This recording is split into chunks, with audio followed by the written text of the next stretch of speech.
I'm Aitor, I'm the singer of Metal de Facto. But hi, I'm Esa, I'm the guitar player of Metal de Facto.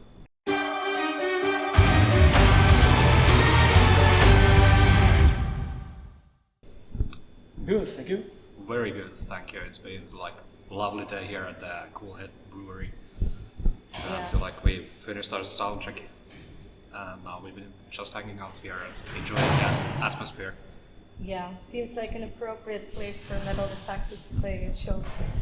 Yes, I would say so. Yeah, I'm happy to be here and I want to sing and I want to enjoy the experience and that's all. I don't know what to say. We of course he rehearsed at home his parts and that's like we have been playing with basically the rhythm section, so up to me and Sami. We've been rehearsing together and then we did yesterday a full production at the rehearsal place. We had all the monitors and mixing consoles and everything there and recorded it and checked everything. And after the rehearsals we sat down there and listened to everybody's mistakes and pointed at the finger and said, He was the only one who didn't make any mistakes. It was kind of embarrassing for us. That's not true. Who was the one who made the most? That would be me, but I'm the band leader, so it doesn't matter. I'm pointing my finger to other people. Play to better. Yeah. You. No, play better so I will sound better. Well, you can always say you're improvising or something. Yeah, I'm changing the arrangement in the middle of the song. Randomly. Yeah. We were talking with a Swedish singer at that point, but it's then Benji sent this video and then started, he's actually very good also. And I didn't know that. yeah. Yeah, there was this a semi-famous Swedish singer. Some people might guess who he Taller than me. might be. But the thing was that he couldn't also commit to the band that much and anyway he's as good as he is, so what's the point? We found the best solution for the band. I started singing in the 90s, in early 90s. I'm that old. So I had a small band in Spain, always heavy metal, classical heavy metal, some power metal stuff and so, but small projects. I live in a small town, so you cannot get in a big thing. That's all. No, not too much to say about that. They found me. They talk about joining the band, and well, why not? Let's try. Yeah. Interesting to go to Finland and to play in front of Finnish people. Great. Yeah, it's the second time. I've been here in April. April, yeah. When we recorded the album. To do the recordings, and this is the second time. So I got some noise. Yes. Yeah, very different from Spain, of course, the climate. Yesterday I had, not yesterday, Wednesday, I had 40 degrees, so you can hear. Yeah. You have 20 degrees and it's I can breathe, it's great. Yeah. Beautiful place, Finland, Helsinki. I was in Espoo. Espoo, yes, and in Tampere. Tampere. Yes. And anywhere else. I would love to go to Rovaniemi. Yeah. Lapland, of course. Yeah. Well, maybe soon. Maybe. We can arrange a show there. Well, there's been winter first. Yeah. There's not that many venues there though, right? I think there's some, probably. I've been to Rovaniemi, but it's it can be maybe a bit difficult place to go. I think Oulu will be an easier option. Oh, it was a long process, that's for sure. It was supposed to come out almost immediately after this Imperium Romanum, but then there happened a lot of things, for instance COVID and some other stuff, and then of course Mikael's departure from the band, so we were on a hold for a long time because of that. So now, actually, when the process started, it went pretty quickly. It's been, I think we recorded the drums early spring or something, and then we did the guitars and bass like a couple of weeks after that. And there's still a couple of solos missing. And the mixing is actually like next week or week after that. 90%. 95% is done actually. Some choir parts we might do bigger like this. Like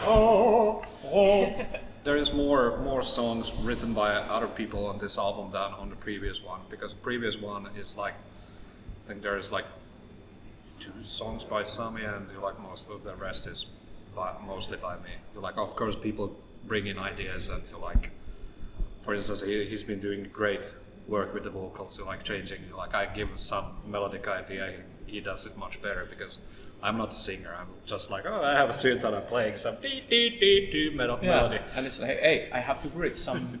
Yeah, at a certain point, I have to breathe. Yeah, it's like it's impossible to work with singers. They need to breathe.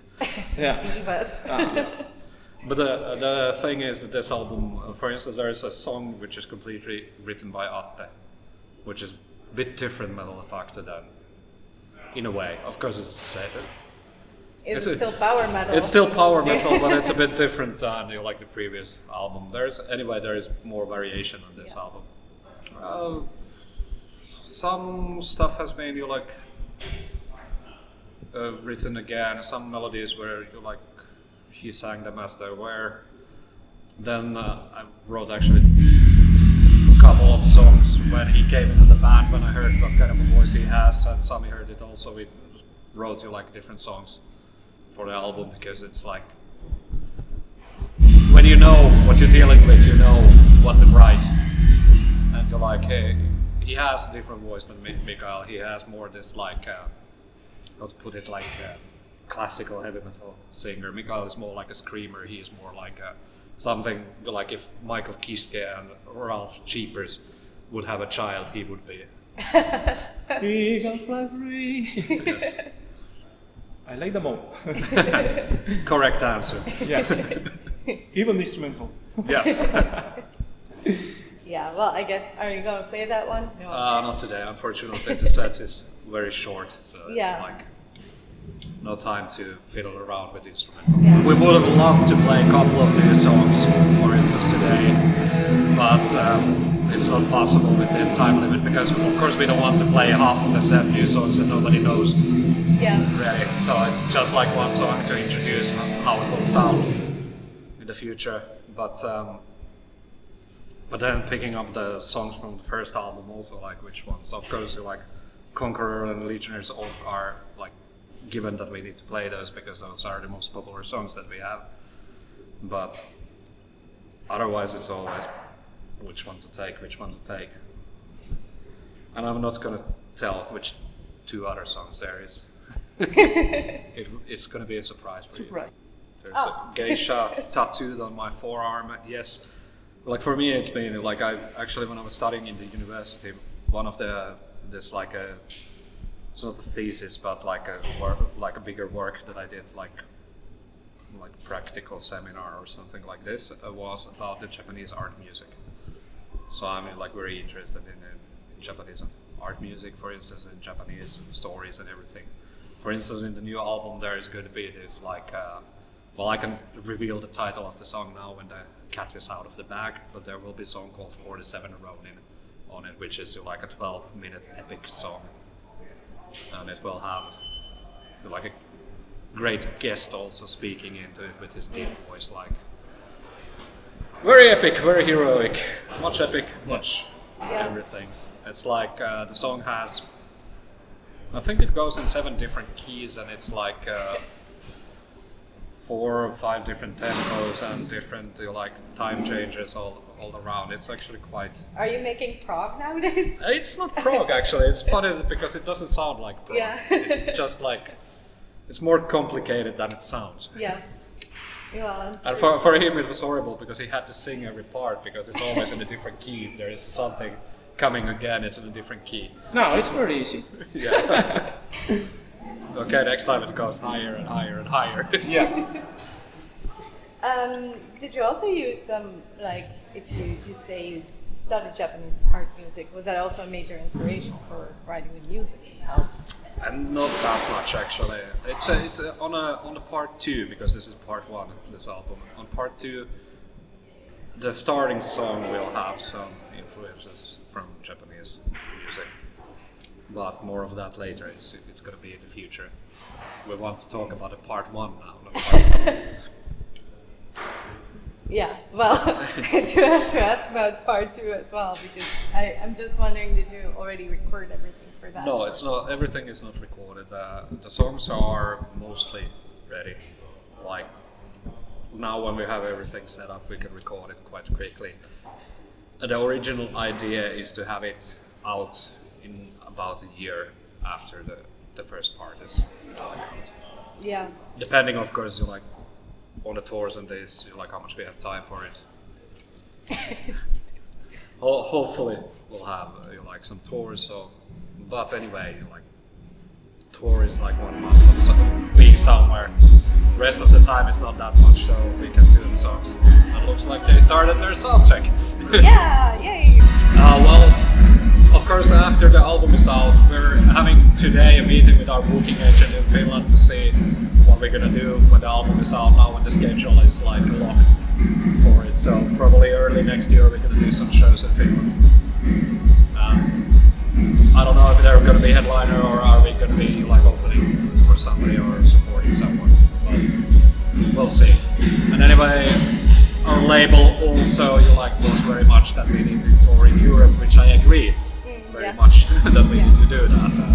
Of course, we got offered a tour like for the previous album, but there was some global pandemic that like pretty much ruined that for us. So hopefully on the next one we'll have a chance to tour in Europe or like anywhere else. Thank you for being our fans. It's lovely that there is people who consider that there are fans. And so like, I hope that we can soon play more shows for you and to like see you on the road. It's been like a long time since we got the second album coming, and now hopefully it will become a bit faster.